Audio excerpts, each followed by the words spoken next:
chiều nhớ đôi vai em dành cô gái ấy ở dưới góc phố nên không ngờ yêu em như vậy nhưng tại sao nàng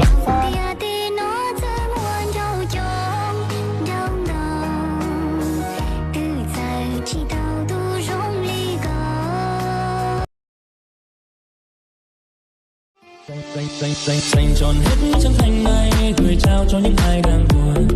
trôi qua từng đau đằng ngừng cao mây gió cứ trôi bao gian truân trong cuộc đời này hòa theo mưa kéo cô đơn về.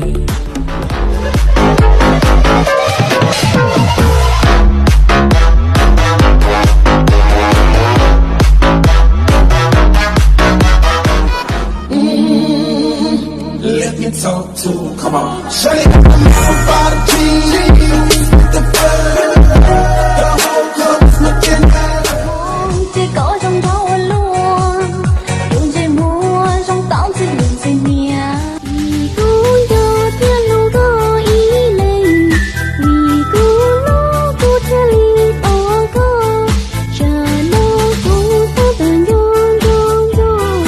tua lời lối nhớ có cô ít liền. Yêu lìa chỉ lìa lìa cho tí nó lời chê.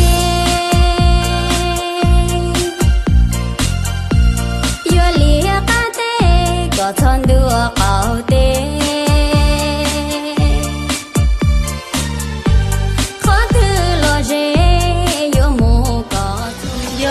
có xuân nhu món yêu có xuân si hắc mù cho kê từ xa mua con đâu kê từ xa tua có dài tê xa tu có sa bắc cho yêu thơ cười cu lu xe nhìn nhẹ lu con có chị thà cụ lại chê thọ có chị cụ lú mê thea chị cụ lú sợ trao con đôi xeo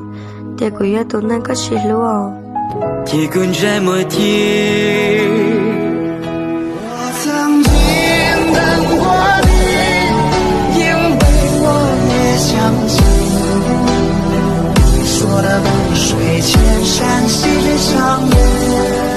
Vết chai sạn trên tay mẹ thà đi giấc mơ này chắc cánh còn cùng bay thả vào mây nhẹ nhàng đưa theo cơn gió